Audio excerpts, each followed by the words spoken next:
There's a lot going on right now. Mounting economic inequality, threats to democracy, environmental disaster, the sour stench of chaos in the air. I'm Brooke Gladstone, host of WNYC's On the Media. Want to understand the reasons and the meanings of the narratives that led us here, and maybe how to head them off at the pass? That's On the Media's specialty. Take a listen wherever you get your podcasts. Hi, this is Rob Benedict. And I am Richard Spate. We were both on a little show you might know called Supernatural. It had a pretty good run, 15 seasons, 327 episodes. And though we have seen, of course, every episode many times, we figured, hey, now that we're wrapped, let's watch it all again. And we can't do that alone, so we're inviting the cast and crew that made the show along for the ride. We've got writers, producers, composers, directors, and we'll of course have some actors on as well, including some certain guys that played some certain pretty iconic brothers. It was kind of a little bit of a left field choice in the best way possible. The note from Kripke was, he's great, we love him, but we're looking for like a really intelligent Duchovny type. With 15 seasons to explore, it's going to be the road trip of several lifetimes. So please join us and subscribe to Supernatural then and now. Let's hang out. Let's hang out. And let's talk about what lessons about. Let's hang out. And let's listen to two lesbians shout. Let's hang out. Let's hang out. Hey guys, welcome back to Let's Hang Out. I'm Ellie Brigida. And I'm Lee Holmes Foster, and welcome to our 10th installment of Should Have Been Gay. And this Should Have Been Gay is for Gilmore Girls. Oh, it was fun, it was great, but it should have been a little more gay. And more specifically, we are going to be focusing on one ship that we think should have been gay in Gilmore Girls, and I think we're not the only ones. And that is the love that dare not speak its name, Paris and Rory. The love-hate relationship to end all love-hate relationships. Oh, my lord. Do they have a ship name? I feel like they should have. Well, I guess it's sort of weird. Perry or... Pori.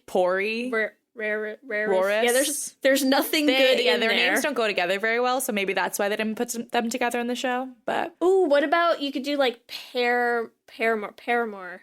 I don't know. Paramore? Paris and Gilmore. I don't know. Oh, Paris and Gilmore. Right? Yeah. Oh, Paramore. No. Something like that? Parismore. Just want to be fancy. This Should Have Been Gay is actually just going to be 20 minutes of Ellie and I trying to come up with a ship name for Paris and Rory that isn't terrible. What's Paris's last name again? Paris. Geller. God, yeah. Why am I not? Gilmore. Gilmore. Yeah, okay. I could do that. I mean, Paramore has a certain flair to it, but Gilmore, you know. Yeah. All right, so now that we've sort of decided on the ship name, I feel like we should have just Q and gays for the should have been gays that are, what do you think the ship name should be? Yeah, just open-ended. Or what is it if it exists already? Yeah, and we're just being idiots. Which is most likely the case. Yeah, that's okay. Please help us. Okay, so for anyone who didn't watch Gilmore Girls, I mean, I feel like this is going to be, we're like very much dating ourselves, like aging ourselves. Because Gilmore Girls, I think, occupies a specific time and place. Like, Gilmore Girls was huge when I was in high school. Was so big. People now, like, I feel like people a little younger than us, they probably binge it on Netflix or something. But I feel like you still have seen Gilmore Girls. Yeah, and especially since they did the reboot now, like, I think people went back. Literally, I remember, like, taping it. Like, back when you used to have to, like, tape on a VHS tape if you were going to be out of the house. Tape an episode to watch it later. Pre-DVR days. Yeah. Listen up, kids. Back in the olden days. Yeah, to be real, the show sort of went downhill, like, probably last season was a little rough for me, I felt like. I think it is pretty universally accepted that the last season was terrible. Like, here's what I can tell you. So a couple of years ago, because Kelsey never watched Gilmore Girls, you know, when she was in high school. Mm-hmm. And so she hadn't seen the show, and I decided that we needed to go back and rewatch it. And one of the girls in my grad school lab was obsessed with the show, loved Gilmore Girls, had all the DVDs. Yep. But refused to buy the last season. Yeah. on DVD of Gilmore Girls. So when I made Kelsey rewatch it, we never actually got through the last season. And we tried to watch it like on Netflix when they all went back on Netflix, and we couldn't make it through. It got so bad. No, I loved the show so much that I made it through the entire last season. Wow. I was sitting there like there's going to be something good in this season. I still believed in it. I still did. No. And yet there wasn't. There wasn't. But this is not a podcast on the last terrible season of Gilmore Girls. This is a podcast on two girls who obviously should have been together. So, if you didn't watch the show, Paris and Rory are two characters. Rory Gilmore is obviously one of the main characters in the show. She is one of the Gilmore Girls.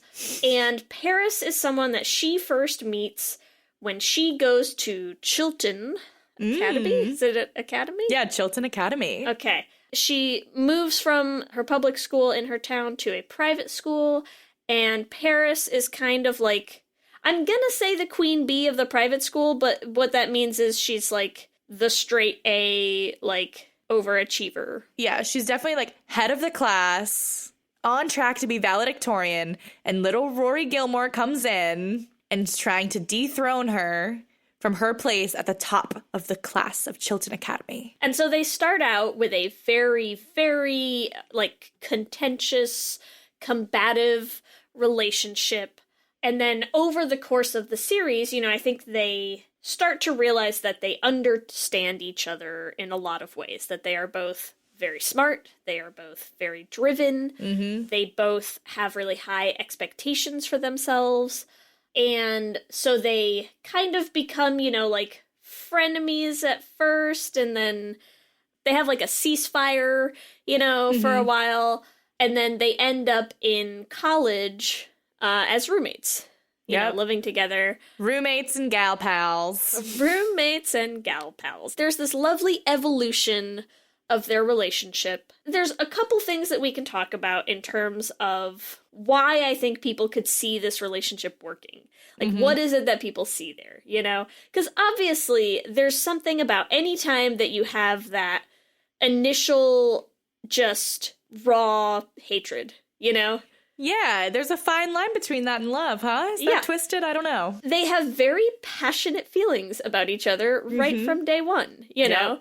If they were, you know, a heterosexual interaction, that is a very common journey to have, you know, the two people that are kind of like fighting for the same place, who are very similar in so many ways, who hate each other at first, and then eventually fall in love. You know, I think like we see that a lot, and you don't see it because they're two girls. I still think it works in a lot of ways, the way that the show portrays it. I think there's something really nice about seeing two women who are very academically talented and academically driven, learning to respect that in each other. And not compete with each other as much. Or use that competition to fuel themselves. Well, they end up working at the same newspaper in college too. But I think there's a lot of ways in which Paris and Rory would definitely have worked. Well, I think it's that opposites attract kind of thing too, or like opposites complement each other. Yes. And right, because Paris is so much. Like, she's so high strung. She's a lot. She's a lot to handle. Rory is obviously more low key. She's this like stereotypical sweet kind of girl, right? Yeah, she's the hometown girl. Yeah, she changes a lot through the series, but she's definitely more compassionate, let's say, than Paris. And I think she's humanized in a way that Paris isn't, especially at first. You know, Paris starts out, no one likes her. Everyone's afraid of her. Yep. You know, she kind of doesn't have a lot of close friends. She doesn't have a really, you know, kind of tight-knit family unit in any way. Like, she has her nanny, right? Like, she has her really cute relationship with her nanny, but, like, she doesn't have a relationship with her parents. She's an only child. Like, I think Paris is sort of isolated in so many ways that Rory isn't, you know, where they portray Rory as being a little socially awkward still, because, of course, you know, it was the early 2000s and she was smart. And a woman, so there you have to portray that as awkward. Can't have an outgoing, cool, smart girl. No. Yes, but I think, you know, she wasn't isolated in the way that Paris was always isolated. And I think what I love about how this ship works in some ways is Rory does become that person who like breaks through that isolation for Paris, you know? Mm-hmm. She really reaches out and she gets to Paris and gets Paris in a way that I think no one else in the show does. Yes. Especially by the end, like by the time they're in college and by the time they're living together, I think they understand each other in a way that I'm not sure anyone else in the show understands either of them quite as well. Oh yeah, for sure. And I mean, if you want to talk about other relationships where people don't understand each other, I mean, we can go into Paris's relationship with Doyle, which is like... I actually sort of like it, so I'm not even going to hate on it, but... I mean, I love the actor who plays Doyle. I love Doyle. I just love Doyle, period. I love him as Doyle. I love him as Jonathan and Buffy. He's just great. I think you're right. I think it's different. Her relationship with Doyle is different than her relationship with Rory. I would say it's not as soft. Yeah. Right? Like, I feel like she's much harsher with Doyle. Exactly. It's not as equal. I don't think she treats Doyle as... I think she's more gentle with Rory than she is with Doyle. In the long yes, because they're lesbians. And then, I mean, a majority of the TV show revolves around Rory's relationships. Yes. Which are all shit shows. They're a mess. They're a hot mess. Even in the revival, we don't even need to talk about the revival, but like, Rory, you need to get it together. Yeah. I mean, it's funny, like, having watched it in high school... The relationships were very different when I watched it then versus when I rewatched it, like, in grad school. Oh, yeah. Know? When I first watched it, I was like, Dean is so cute. I love Dean. And then I'm like, wait, he was emotionally abusive. Yes, he was the worst. He was such a little bitch about everything. Yeah. Oh, you didn't tell me you love me back, so. It was terrible. And then same thing, like, I felt like I loved her relationship with Jess when I was in high school, like...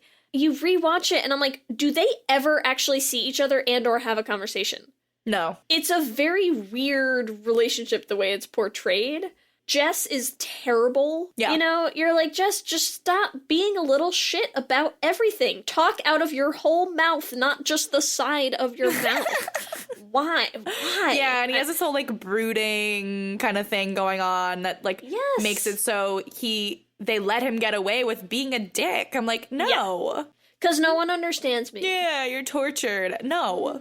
No. I read a lot. You know what, Jess? Shut up. So does Paris. You know who reads more than you? Paris. Paris has read more books than you. I guarantee it. Yeah, I mean, it's kind of sad in hindsight, like, rewatching the show when I feel like her relationship with Logan was probably the most well-adjusted relationship that she had. And still, it was like, ugh. And it was just, Logan is not right for her, you know? Yeah. Now, Paris, on the other hand. Yeah, go back to Paris. And Rory just makes horrible decisions when it comes to men. Yes. Like, lots of cheating, lots of, like, can't decide between 2 or 3 of them, like, always in some sort of weird triangle. Well, and I think because part of it is, like, the way that Rory looks for validation in those relationships, it never feels like she demands respect from them the way that she does and has, you know, over the course of her relationship with Paris. I think she and Paris have a very equal footing in their relationship with each other. Which neither of them have with any of the men in their lives. Exactly. Right? Yes. Oh my God. This is brilliant. Like, this is a beautiful psychological study. Like, I didn't know where this was going. And now I'm like, wow. With something like 5 million podcasts, finding a really good one can take a ton of time. So let me recommend one. It's called Something You Should Know. I'm the host, Mike Carruthers, and in each episode, we discuss topics that can be really helpful, like how to read people better, the psychology of crowds, or fun things like the story of Legos, or why you probably wouldn't be here if it weren't for horses.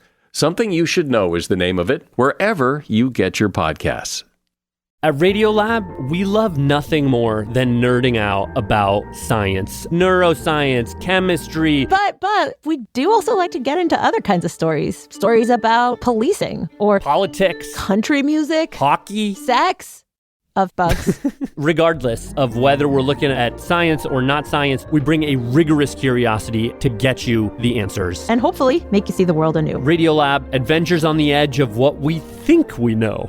Wherever you get your podcasts. Hey, do you like true crime? Me too. And I know what you're thinking. There's so many true crime pods out there, you've already heard all the stories. Well, what if I were to tell you you're wrong? I'm Leroy Luna, the host of Excuse Me, That's Illegal, the podcast that takes a hardcore look at softcore crime. I've got a back catalog of hundreds of bizarre and hilarious stories just waiting to be heard by you. So come join me. Excuse Me, That's Illegal is available anywhere you get your favorite podcasts, with new episodes dropping on the 10th, 20th, and 30th every month, baby! You come to the New Yorker Radio Hour for conversations that go deeper, with people you really want to hear from, whether it's Bruce Springsteen or Questlove or Olivia Rodrigo, Liz Cheney, or the godfather of artificial intelligence, Jeffrey Hinton, or some of my extraordinarily well-informed colleagues at The New Yorker. So join us every week on the New Yorker Radio Hour, wherever you listen to podcasts. Oh. But then you start to think about it, right? Yeah. And you're like, yeah, of course none of these relationships worked. Like, of course every guy that Rory dated, like, it was just a hot, flaming mess. Because she was meant to be with Paris. She was meant to be with Paris. You know, the other thing that I think would have been great about that is, can you imagine a more epically slow burn romance?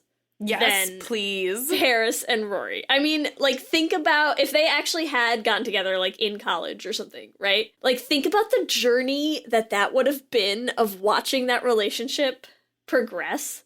Can you imagine the even more epic slow burn? They didn't even get together till the revival. Oh, God. Spoiler alert, sorry guys, but they're both single. That's all I'm going to say. They're both single in the revival. It was right there. It was right just, there for you to take. Sitting right in front of you. Writers, come on. Come on. I don't know why we're so unlucky in love. Side eye. Like, come on. Get it together. You know, there are so many relationships on that show that were so poorly developed. And most of them were the romantic relationships on that show. Yes. You know, like, I think it's the same reason that so many people were against Lorelai and Christopher. Like, it's just, it didn't develop. It never developed the way a relationship needed to develop, you know? The men that they dated, that the Gilmores dated, always felt like they were, like, dragging them backwards. Yes. I feel like that's sort of the point, though. Like, they were always outside because the central relationship of the show is between Rory and her mother. Yes. And Lorelai. So it's like, that's the relationship you most care about, and then you care about the other relationships between the women and Lorelai and her mother. Yeah. The men in general were sort of were on the outside for most of the show. They were. It's also, you know, I think it's one of the reasons that a lot of people started to get irritated with the show later on, is it felt like they needed to insert drama between Lorelai and Rory. Yeah. And the way that they did that with Rory dropping out of college and stuff, like, think about how much better of a storyline that would have been to have, like, all of a sudden, like, hey, now I'm coming out, you know, and, like, that could have been a whole thing where, like, you continue to watch them grow instead of, like, stepping backwards. Lee, why did they not consult us when they were writing the last season of Gilmore Girls? It's such a shame, really, you know? I didn't even know how much I wanted Paris and Rory to be gay. Until we recorded this episode. Until just now. I was probably 80% on board, and I'm 110% on board that Paris and Rory should have been gay. Yep. They just should have been gay. Now you're, like, hardcore Gilmore shipper for life. Yeah, It's Gilmore fine. shipper for life. Well, then I have some good news for you, because if anyone remembers, I don't even know if they still run them. I wonder if they still run them. But Autostraddle has a series called Fanfiction Friday, and I have to be honest, if Heather Hogan tells me to read anything, I will read it. So there is a Fanfiction Friday where she recommended a Paris and Rory fanfiction. It's wonderful for two reasons. One, because it is actually brilliant, and if you've watched the show and you read it, it is so in character for all of these people. The other reason that I love it is called Boston Marriage, and I know we talked about this on an episode recently, and that's what it is. It is Paris proposing a Boston marriage to Rory, and it's kind of amazing.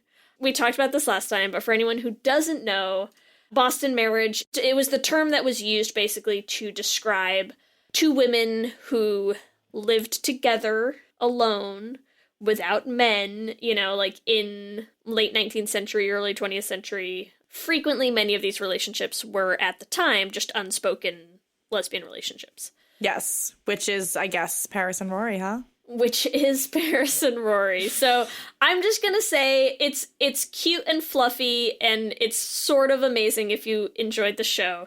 If you're looking for a really, really wonderful intro Paris and Rory fanfiction story, I would look up Boston Marriage, as recommended by Heather Hogan on Fanfiction Friday. It's totally worth checking out. Wait, Lee, I just found it.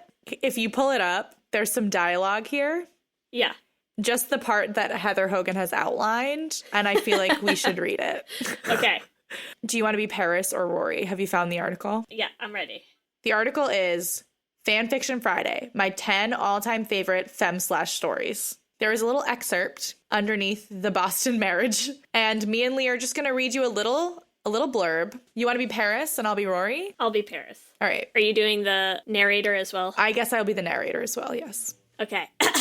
Ready? And scene. Action. You're kidding again. Paris said. Well, babbling. I like that too. Babbling. Paris said thoughtfully. Then she stood straighter and put her arms behind her back. As I was saying, I would like to make you a proposal, and I would like you to do me the courtesy of seriously considering it before making a decision. You have my undivided attention, Rory said. I think that it's time that you face the fact that you will never find happiness with a man. And scene. And scene. Yes! And accurate, Paris, accurate. Accurate. She's never going to find happiness with a man. Face the facts, Rory. I'm going to read that fan fiction when we get off this. I think you should. It's short, it's cute, it's not like, it's honestly so true to the characters is what I love about it. So, anyways, that's my recommendation. The conclusion in a general sense is Paris and Rory. Should have been gay. Should have been gay. Should have been a little more gay. Hey guys, and happy Pride Month. This month, we'll be featuring some queer creators that we love who need funding for some really awesome projects. We hope that you can support them with a share or a like, and if you can, donate to their projects. This week, we're featuring Linz from Queer Kid Stuff. They have a Kickstarter that is ending on Friday, June 8th, and they can use all the help they can get to keep making their web series. Pardon the audio on Linz's end for this conversation. We had some less than ideal recording conditions, but they had some great things to say about Queer Kid Stuff, so we still wanted to include our conversation. Hey everyone, I'm here with Linz from Queer Kid Stuff. Hey Linz, thanks for joining me. Hello. So why don't you tell our listeners what Queer Kid Stuff is? Yeah, so Queer Kid Stuff is my LGBTQ+ educational web series for kids, all ages. I usually say like 3+ or 3 to 7 years old, and I make YouTube videos. Very cool. So you guys have a Kickstarter going on right now. Could you tell our audience what that funding is going towards? Yeah, so we do have a Kickstarter going on. So that funding is for our final 2 seasons of episodes, seasons 4 and 5. We're in the middle or almost at the end of season 3 right now, and I want to make 2 more seasons. We've been funded through a couple micro grants before this, but we really have been, shoestring budget from the get-go, and I want to kind of go out with a bang and have these amazing 2 seasons that we end on, and that means we needed some money, so turn to Kickstarter. Completely understandable. And we are very big on supporting queer content here, and sometimes that means giving funding to the queer projects that you love. So we really wanted to help share that Kickstarter. If they want to find the Kickstarter, where can they find it? Yeah, so it's linked in every social media platform Queer Kid Stuff is on. It's just at Queer Kid Stuff. Kid Stuff. It's not kids stuff. That is a common misconception. And yeah, we're on YouTube and the link's all over there. We're on Kickstarter for the crowdfunding campaign. Great. And I just wanted to speak a little bit to why we think this project is so important. I think we all know that LGBTQ+ people are treated as if it's something dirty and that kids shouldn't know about.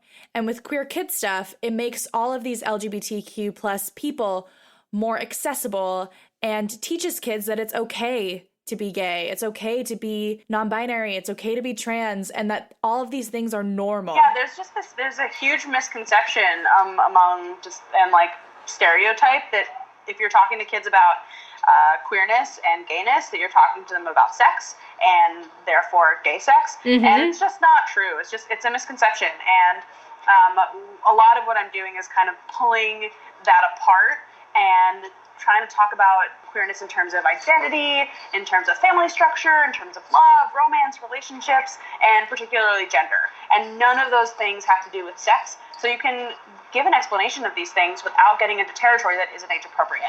So that's a lot of the work I'm doing, is kind of undoing that stigma. And then, just reaching out to kids and either kind of representing queer kids in front of them, because that representation just doesn't happen. Yeah. I identify as non-binary, and that's something I've kind of come to on the show. And then my teddy bear, who's my co-host, my childhood stuffed animal, is also non-binary. So you have these kind of two very queer presenting characters on screen. I play just a version of myself, Mm-hmm.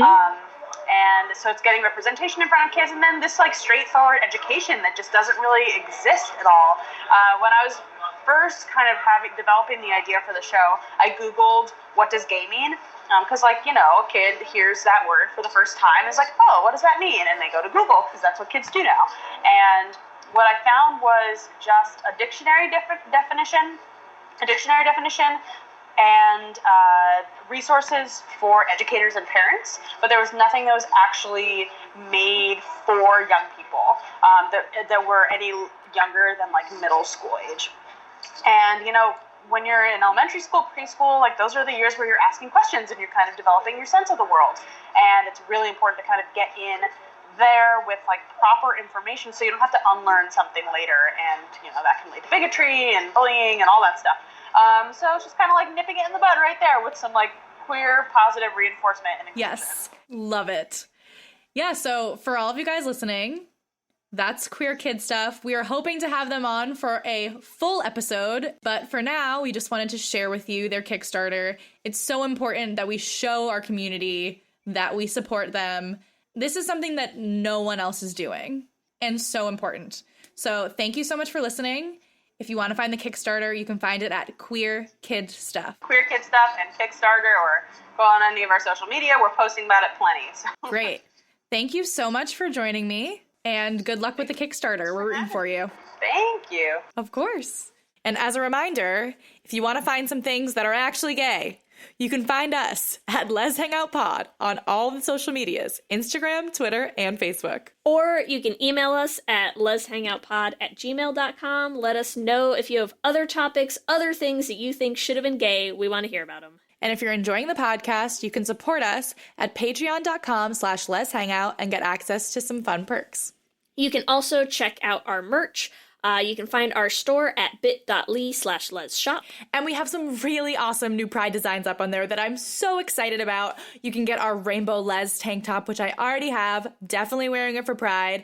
We've also just partnered up with Modern Queer Apparel, which is a queer-owned t-shirt company, and they have some awesome designs. Some of my favorites are Hip Hip I'm Gay, or Fiercely Femme, which we all know I will be getting. And if you want to support us in a way that is completely free, you can listen to us on Radio Public, and that's at bit.ly/leslisten. And with that, I'm Ellie. And I'm Lee. And let's hang out again soon. Let's hang out.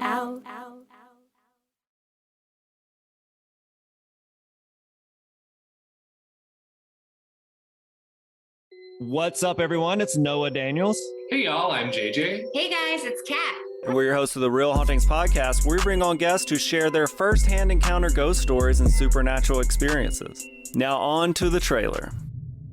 I've been warned to not tell this story, but I think because of the way it ends, it's okay to tell this story, because some people say that with certain entities, to speak of them or talk about them or in any way portray them as powerful will attract them to other people. The creepiest thing about it to me is a lot of times it would wait for me to notice it. It would just lay its arm out like this, and then I'd be like, where is it? And then I'd see it, and then it would just slither back. For more information on the Real Hauntings, Real Ghost Stories podcast, make sure you check out Real.fm to learn more about our podcast and many other amazing podcasts.